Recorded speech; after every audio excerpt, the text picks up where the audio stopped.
Саламатсыздарбы урматтуу менин каналымдын көрүүчүлөрү. Сиздерди каналда көргөндөн абдан кубанычтамын. Анан бүгүнкү сүйлөй турган сөзүбүз бул деген ошол менин жазылуучумдун бирөөсү айтты эле да. Ошол Түштүк Корея, Түндүк Корея жөнүндө айтып бербейсиздерби? Эмне үчүн бөлүндү? Анан кандай болду? Кандай өнүктү ушундай жолдорун Түштүк Корея боюнча? Анан бүгүнкү ушул кыска маалыматта тарыхый кичине мындай сапар кылалы. 1904 1905 жылдары Орусия менен Жапон империясы, Орус империясы менен кагылышып кеткен, согушканда Орус империясы утулган, бүт баягы Балтикалык флот кемелери Цусимадан чөгүп кеткен да. Жапондор катуу модернизация жасап, Мэйджи эпохасында, Мэйджи боюнча дагы айтып берем. Заманбап ошол кезге кемелерди куруп, куралданып, аябай даярданып койгон болчу. Анан Орусия менен согуш болгондо ошол Орусиянын ошол кездеги дагы мындай кичине эскирип калган деп эсептелинген флотун толук талкалады да. Талкагандан кийин Жапон империясы ошол Кореяны басып алды, Дальний Востокту басып алды Орусияныкын. Анан 35 жыл бою Корея Жапон империясынын астында болчу. Экинчи дүйнөлүк согуш башталганда ошол Кореяны бошотуш үчүн Америка Коңшу Штаттары менен Советтер бийлиги ушундай чечим кылышкан. Биз деген ушул Кореяны бошотуш үчүн кандайдыр бир мындай 38 параллелден бөлүшүбүз керек ушул жарым аралды, анан оккупациядан чыгарышыбыз керек деп ушундай келишим түзүшкөн. Экинчи дүйнөлүк согуш ушул аяктап баратканда Советтер Союзу Жапонияга согуш жарыялады. Согуш жарыялагандан кийин ушул Квантун армиясын Кытайдын материктен чыгара баштаган жана ошол Кореядан чыгара баштаганда бир Кытайдан чыгарып, Кореянын ошол 38 параллелине чейин түшүргөн. Калган ошол Кореянын түштүк бөлүгүн Америка Коңшу Штаттары бошоткон. Бошотуп туруп эки армия бири-биринин бири ошол карама-каршы туруп калышкан. Ошондо баягы Түштүк Кореянын эли көбүнчө эле Ли Сын Ман менен бириксе, Түндүк Кореяныкы Ким Ир Сен менен бириктирилди ушундай административдик бөлүмдөр. Ошол кезде эмне болуп кетти? Ким Ир Сен анын баягы мамлекетти башкарганга чейин бул деген Москвага келип окуп кетти, коммунисттик окууну окуп кетти, офицер намын алды. Анан ушундай кандайдыр бир Советтер Союзунун мындай кадрлык офицер болду деп эсептесе болот да. Анан ошол болгондон кийин ал барып туруп ошол бийликти алды. Бирок бийликти алгандан кийин албетте баягы автономиялык кандайдыр өзү өлкөнү башкаруу кандайдыр кадамдарды таштады. Анан Советтер Союзунан бөлүнүп кетти дагы. Анан ошо өзү башкарып калган Ким Ир Сен кезинде.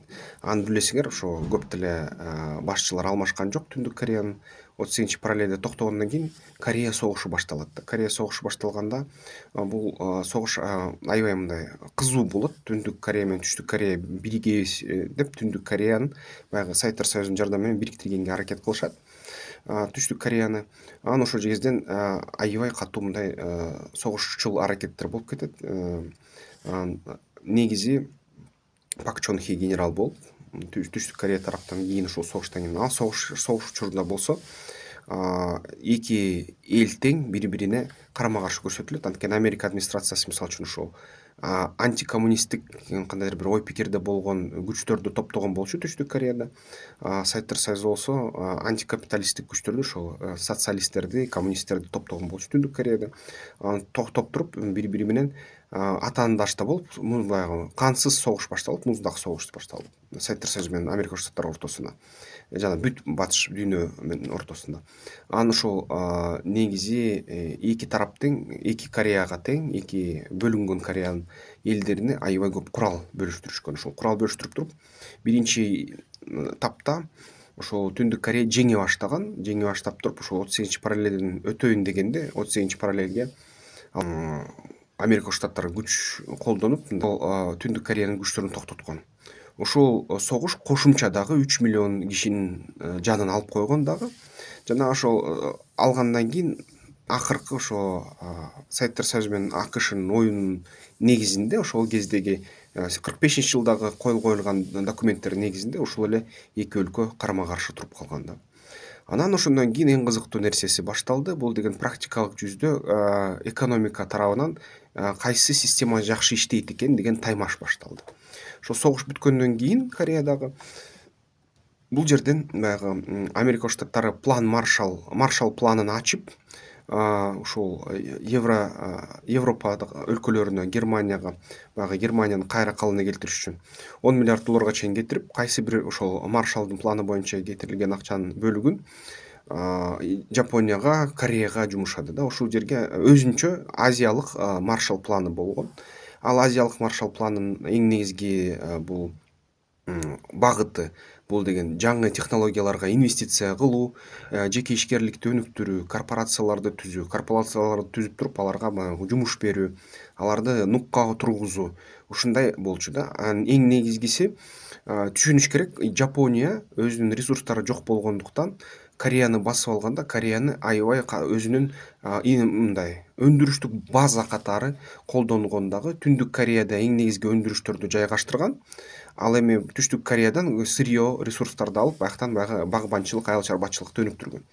Жапония буга чейин эле Кореяны аябай өнүктүрүп койгон. Анткени абдан чоң инвестицияларды кылган, абдан чоң ишканаларды курганга аракет таштаган.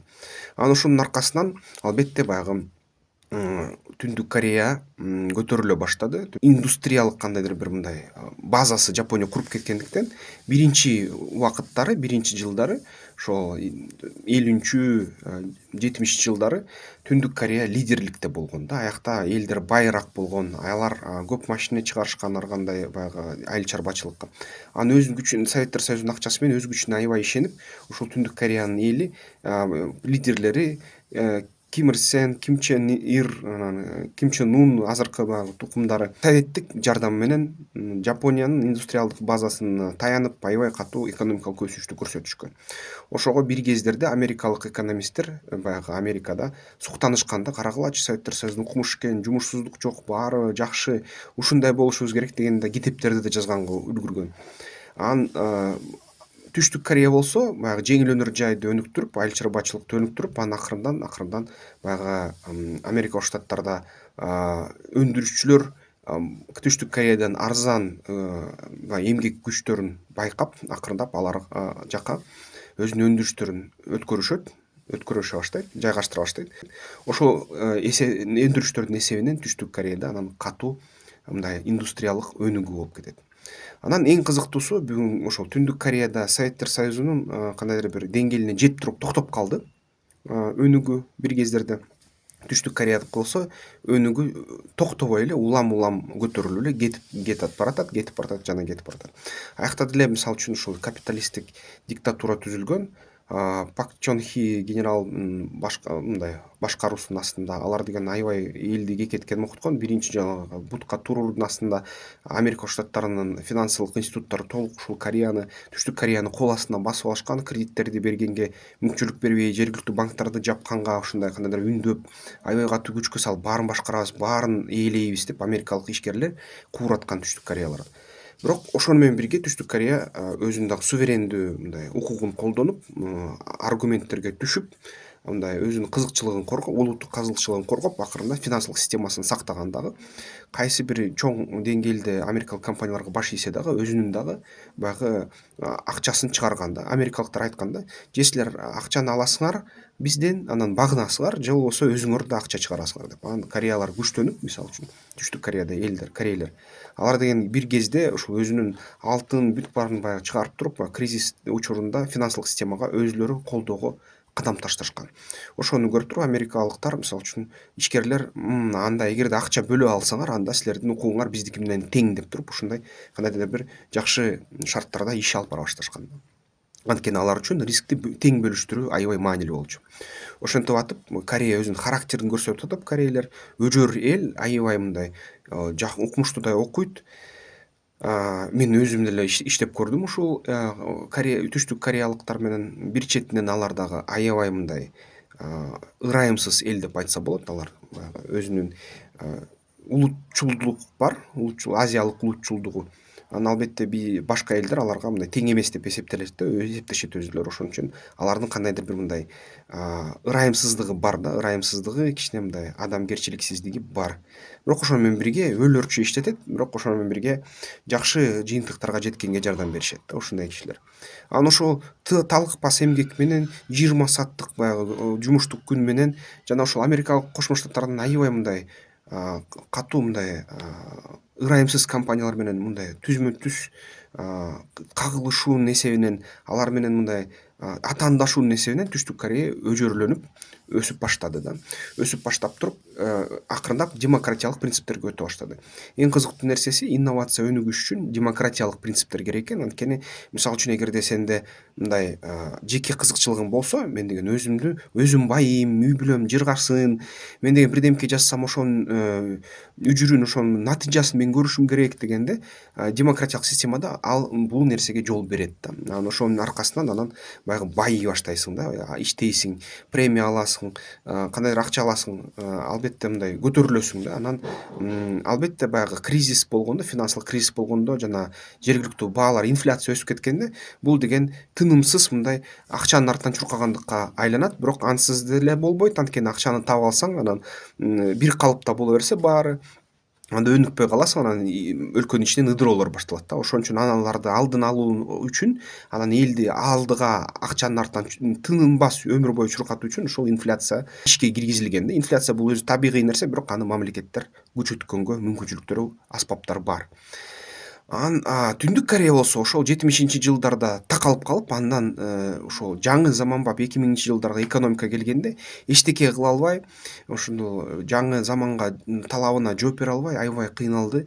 Кыйналып туруп, анан ачкачылыкта болду. Анан ошол ачкачылыктан чыгыш үчүн алар деген ядердик программаны өнүктүрөбүз, ушул биз деген дүйнөнү коркутабыз деп дүйнөнү коркута баштады дагы. Анан согуш ачабыз Кореяга, Жапонияга атабыз, башка кылабыз деп ушундай ар кандай нерселерди кыла баштаганда, негизи ушул Түштүк Корея Америка Кошмо Штаттары менен жардам менен басып алмак да. Бирок Түндүк Кореяга мисалы үчүн аябай чоң бир кездерде жардамды ошол Кытай кылган. Кытайда миллионго чейин ушундай ыктыярчыларды жиберип, Америка армиясын токтоткон. Анан ошон үчүн ошондон бери Америка армиясы 38-параллелден өтпөй койгон дагы. Түштүк Корея, Түндүк Корея бири-бирин ушундай катуу коргоо чептерин куруп, бири-бирине карма каршы туруп калган дагы. Анан Түндүк Корея өзү Кытай менен да конфликт болуп кетип, жабык ушундай система болуп калган да. Жабык система болгонун эсебинен анан аларда ачкачылык болгондо, алар ушул баягы азыр согушту баштайбыз дегенде эле оондо жыйнала калышат. Эмне керек дейт. Расмий эмес айтышат, бизге тамак бергиле, технология бергиле, бирдемке бергиле деп.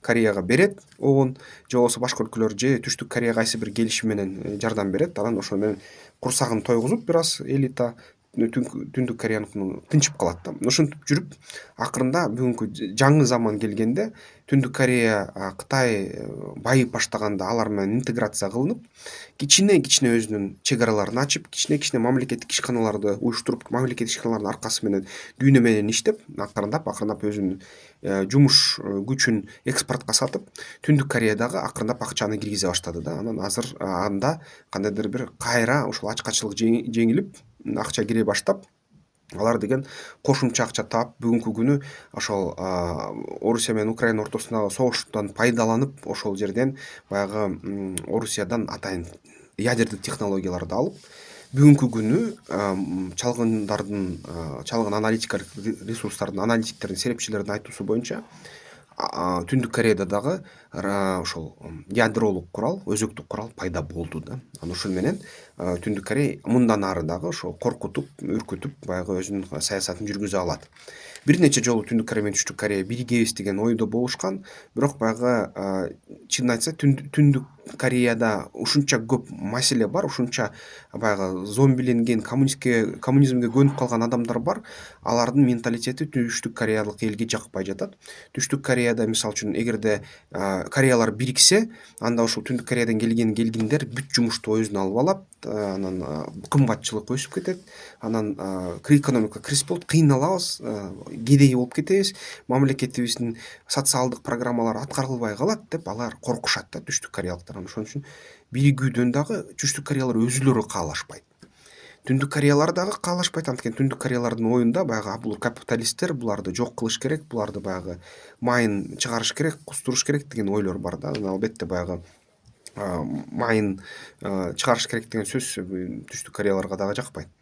Анан Жапонияга, Америка Коңшу Штаттарына баарына бул аябай мындай жөндөмдүү экен да, эгерде ошол Түндүк Корея бар болгондо. Анткени мисалы үчүн ошо өзүнүн өлкөлөрүндө булар баягы кошумча акчаны кетиребиз десе, аскерий технологияларга өзүнүн баягы кайдагы согуш деп эли уруксат бербей коет да сенаттары.